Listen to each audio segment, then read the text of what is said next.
ಬಹಳ ಸುಂದರವಾದ ಸಾಯಿ ಮಂದಿರವನ್ನು ನೀವೆಲ್ಲ ನಿರ್ಮಾಣ ಮಾಡಿದ್ದೀರಿ.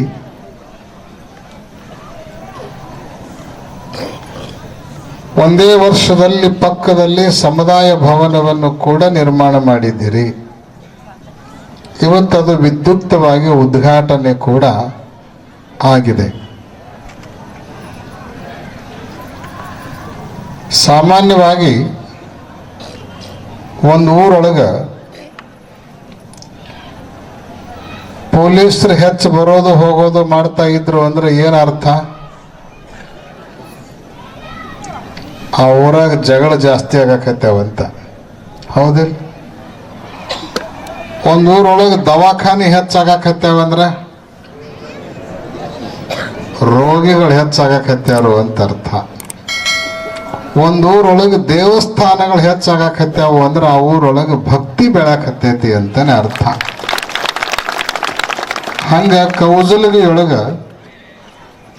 ಎಷ್ಟೆಲ್ಲ ದೇವಸ್ಥಾನಗಳು ಇದ್ರೂ ಕೂಡ ಒಂದು ವರ್ಷದ ಹಿಂದೆ ಮತ್ತೊಂದು ದೇವಸ್ಥಾನವನ್ನು ನೀವು ನಿರ್ಮಾಣ ಮಾಡಿ ಇಷ್ಟು ಭವ್ಯ ದಿವ್ಯ ಕಾರ್ಯಕ್ರಮವನ್ನು ಮಾಡ್ತಾ ಇದ್ದೀರಿ ಅಂದ್ರೆ ಕೌಜಲಗಿಯೊಳಗೆ ಭಕ್ತಿ ಬೆಳಿಲಿಕ್ಕತ್ತದ ಅಂತ ಅರ್ಥ ಹೊರತು ಮತ್ತೇನೂ ಅಲ್ಲ.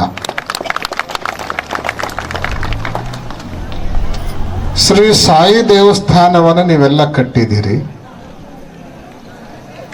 ಸಾಯಿ ಒಬ್ಬ ಮಹಾತ್ಮರು, ದೇವರ ಅವತಾರ. ಜನರಿಗೆ ಭಕ್ತರಿಗೆ ತಮ್ಮ ಕರುಣೆಯನ್ನು ಹರಿಸಿ ಕಾಪಾಡಿರುವಂತಹ ಒಬ್ಬ ಯೋಗಿಗಳು, ಶಿವಯೋಗಿಗಳು.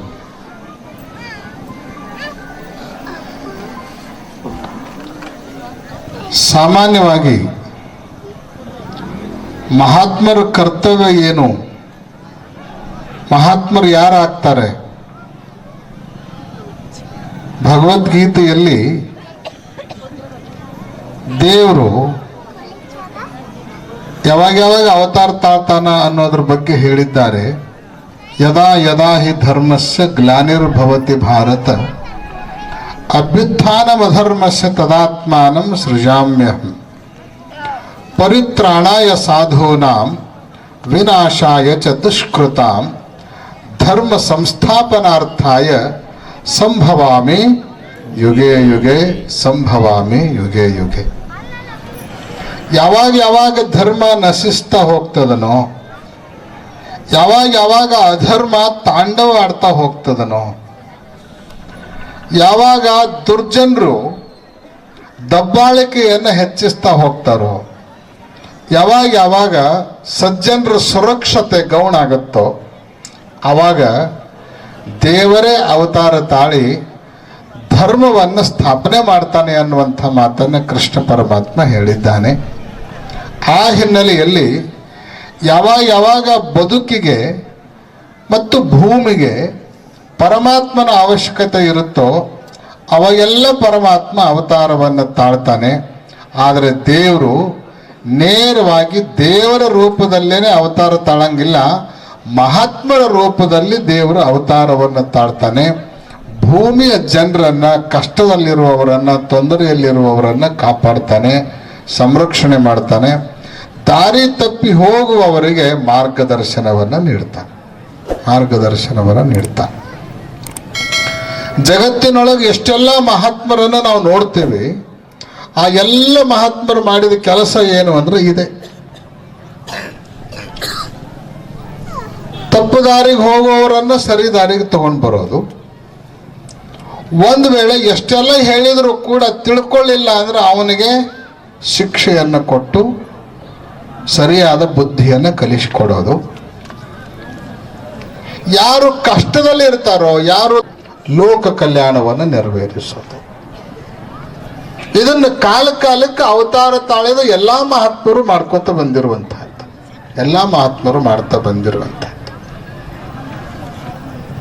ಅದಕ್ಕಾಗಿಯೇ ಗುರುವಿಗೆ ಮತ್ತು ದೇವರಿಗೆ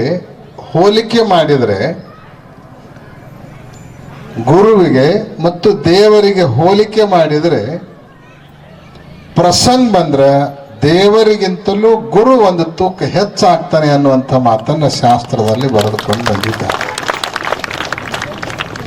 ಯಾವ್ಯಾವ ಕಾರಣಕ್ಕೆ ಗುರುವಿನ ಮಹತ್ವ ಹೆಚ್ಚಾಗ್ತದೆ ಅಂದ್ರೆ ಅನೇಕ ಕಾರಣಗಳು.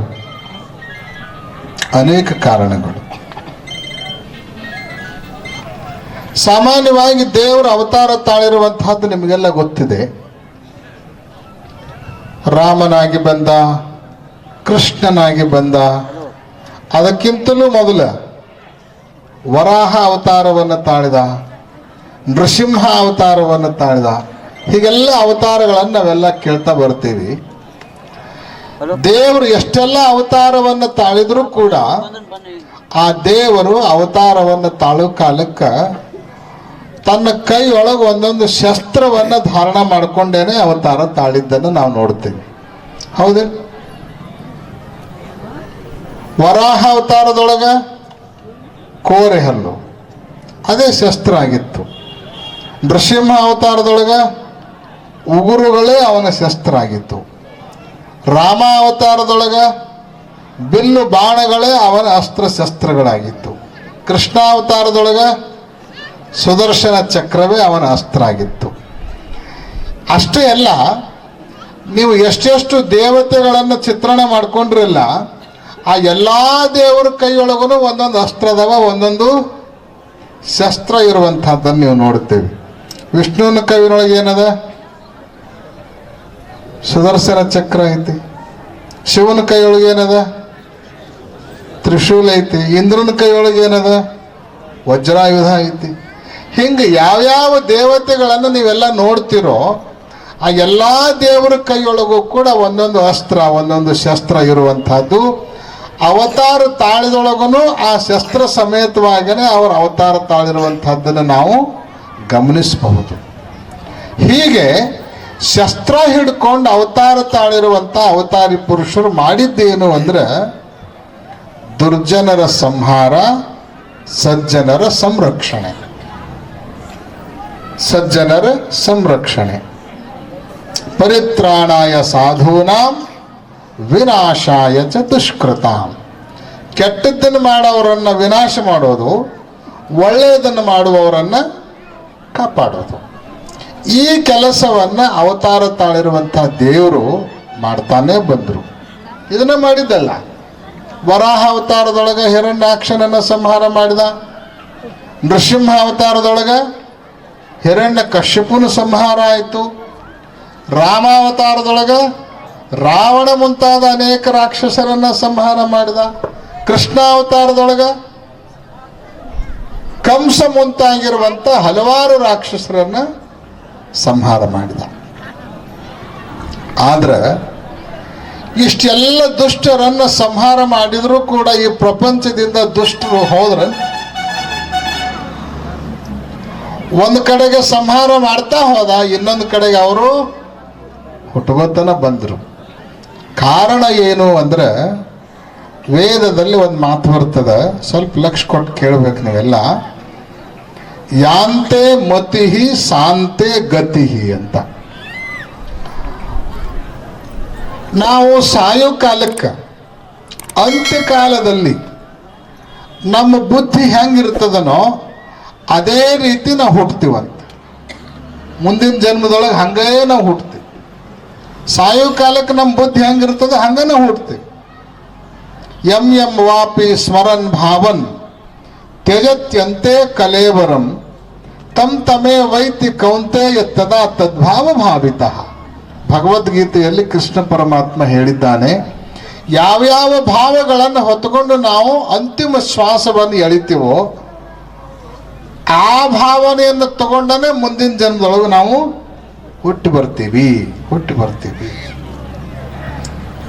ಇದು ನಿಮಗೆ ಇನ್ನೂ ಸ್ಪಷ್ಟವಾಗಿ ಆಗಬೇಕು ಅಂದರೆ ನೀವು ರಾತ್ರಿ ಮಲ್ಕೊಳ್ತಾರಿಲ್ಲ, ರಾತ್ರಿ ಮಲ್ಕೊಳ್ಳುವಾಗ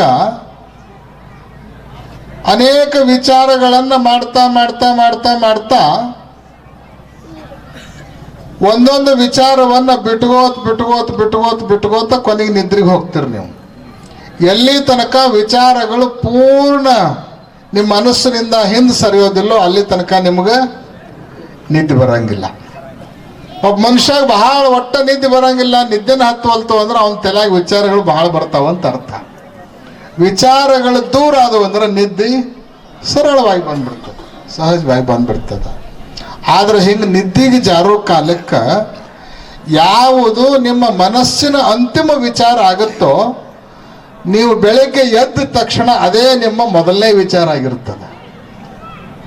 ಅದೇ ಮೊದಲ ವಿಚಾರ ಆಗಿರ್ತದೆ. ಯಾಕೆ ಅಂದ್ರೆ ಯಾವ ವಿಚಾರವನ್ನು ಬಿಟ್ಟು ನೀವು ನಿದ್ರೆಗೆ ಹೋಗಿರ್ತೀರೋ ಆ ವಿಚಾರ ನೀವು ಹೇಳಿ ಅಂತ ಕಾಯ್ತಿರ್ತದೆ. ಅದು ನೀವು ಎಚ್ಚರ ಆದ ತಕ್ಷಣ ಮತ್ತೆ ಅದು ಹಿಡ್ಕೊಂಡ್ಬಿಡ್ತದೆ. ಇದನ್ನು ನೀವು ಪ್ರಯೋಗ ಮಾಡಿ ನೋಡ್ಬೋದು. ಹಂಗನೆ ಸಾಯೋ ಕಾಲಕ್ಕೆ ಯಾವುದು ನಿಮ್ಮ ಜೀವನದ ಅಂತಿಮ ವಿಚಾರ ಆಗಿರುತ್ತೋ, ಬುದ್ಧಿಯ ಕೊನೆಯ ವಿಚಾರ ಆಗಿರುತ್ತೋ, ಹುಟ್ಟಿದ ತಕ್ಷಣ ಅದೇ ನಿಮ್ಮ ಮೊದಲನೇ ವಿಚಾರ ಆಗುತ್ತೋ ಅದನ್ನು ತಗೊಂಡು ನೀವು ಜೀವನವನ್ನು ಸೃಷ್ಟಿ ಮಾಡ್ಕೊಳ್ಬೇಕಾಗ್ತದೆ, ಬೆಳವಣಿಗೆಯನ್ನು ಕಂಡುಕೊಳ್ಬೇಕಾಗ್ತದೆ.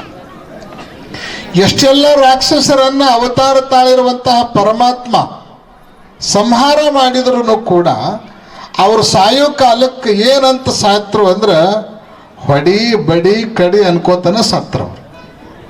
ಹೌದು, ಏನು ದೇವ್ರ ಭಕ್ತಿ ಮಾಡ್ಕೋತ ಸತ್ರು, ಹೊಡಿ ಬಡಿ ಕಡಿ ಅನ್ಕೋತಾನೆ ಸತ್ರು. ಮತ್ತು ಮುಂದೆ ಹುಟ್ಟೋದು ಹೆಂಗೆ ಹುಟ್ಟತಾರ? ಅದನ್ನು ತಗೊಂಡು ಹುಟ್ಟಬೇಕಲ್ಲ.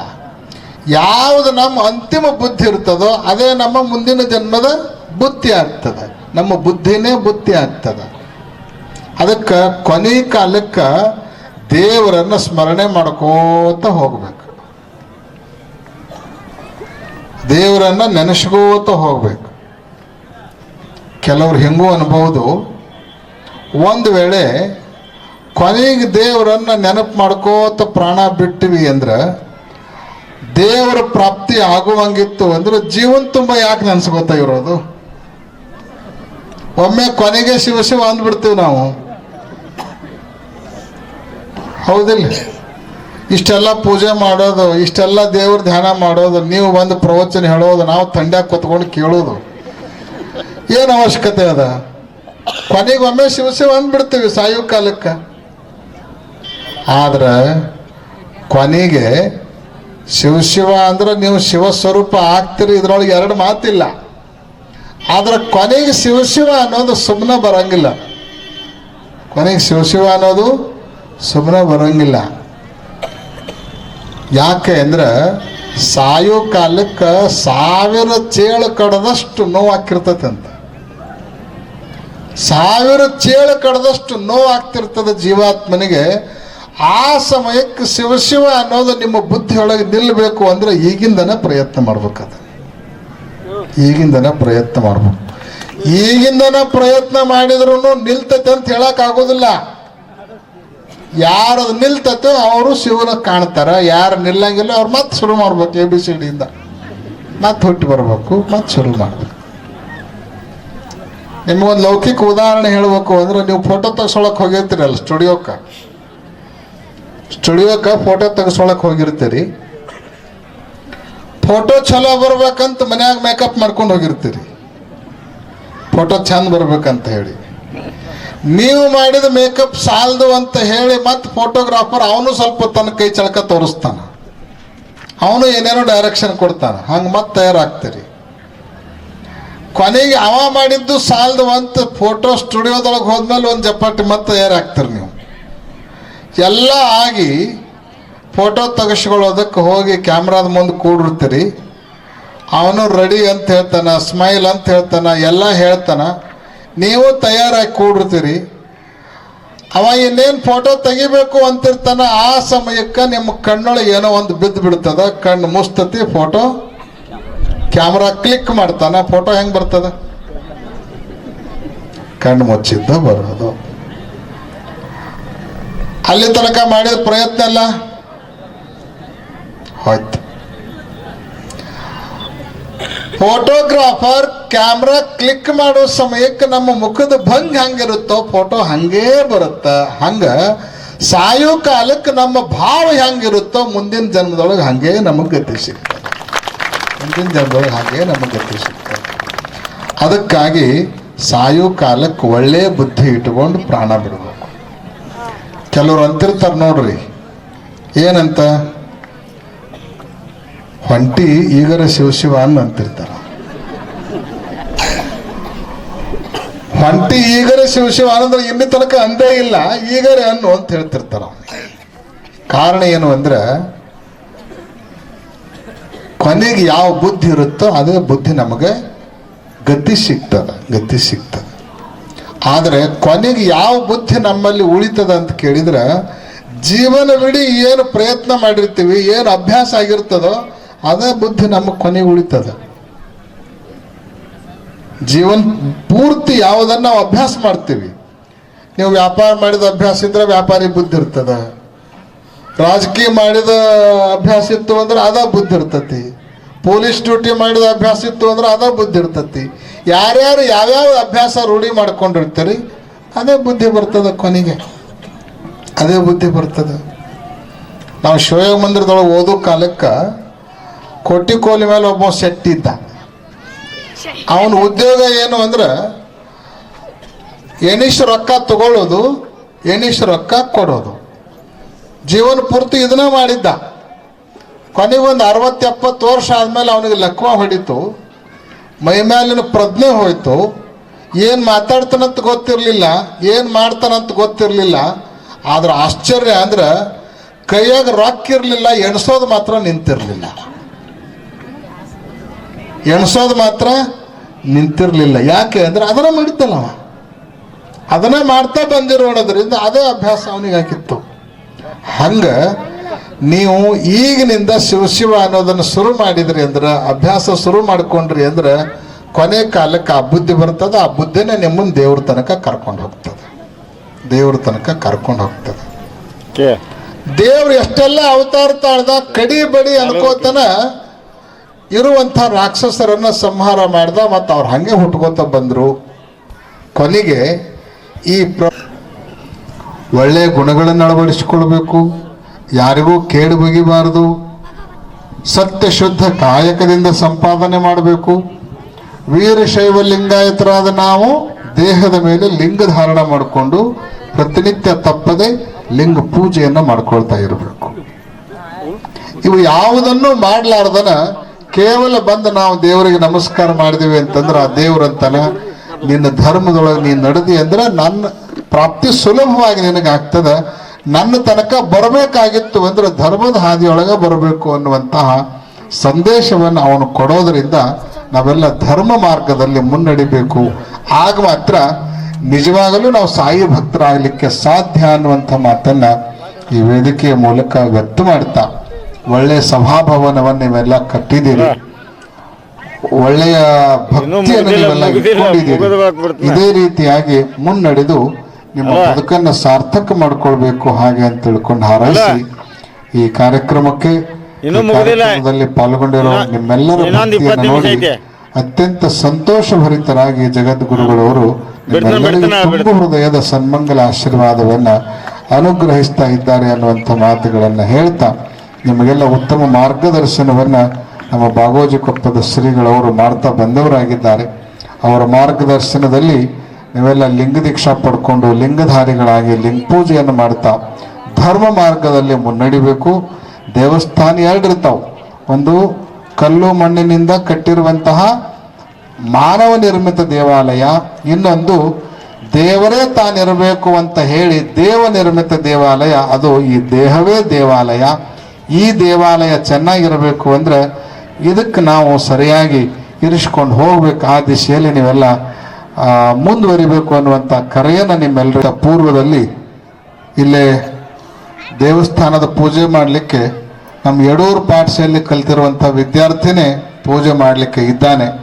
ಇವತ್ತು ಒಳ್ಳೆಯ ಮಾತುಗಳನ್ನು ಕೂಡ ಅವನು ಹೇಳಿರುವಂಥದ್ದು ಕೇಳಿ ನಮಗೂ ಕೂಡ ಸಂತೋಷ ಆಗಿದೆ. ಇನ್ನು ಹೆಚ್ಚು ಅವನು ಭಕ್ತಿವಂತನಾಗಿ ಈ ಭಾಗದಲ್ಲಿ ಭಕ್ತಿಯನ್ನು ಬೆಳೆಸೋದ್ರ ಜೊತೆಗೆ ಎಲ್ಲರೂ ಲಿಂಗಧಾರಣ ಮಾಡ್ಕೋಬೇಕು, ಲಿಂಗ ಪೂಜೆ ಮಾಡ್ಕೋಬೇಕು, ಒಳ್ಳೆಯ ಮಾರ್ಗದಲ್ಲಿ ನಡಿಬೇಕು, ಆ ದಿಶೆಯಲ್ಲಿ ಪ್ರಯತ್ನ ಮಾಡಬೇಕು ಅನ್ನುವಂತಹ ಕರೆಯನ್ನು ಎಲ್ರಿಗೂ ಕೂಡ ಕೊಡಮಾಡ್ತಾ ಆ ವಿದ್ಯಾರ್ಥಿಗೆ ತಮಗೆ ಸರ್ವರಿಗೂ ಕೂಡ ಶುಭವನ್ನು ಆಶಿಸಿ ಆಶೀರ್ವಚನವನ್ನು ಪೂರ್ಣಗೊಳಿಸ್ತಾ ಇದ್ದೇವೆ. ಓಂ ಶಾಂತಿ ಶಾಂತಿ ಶಾಂತಿ.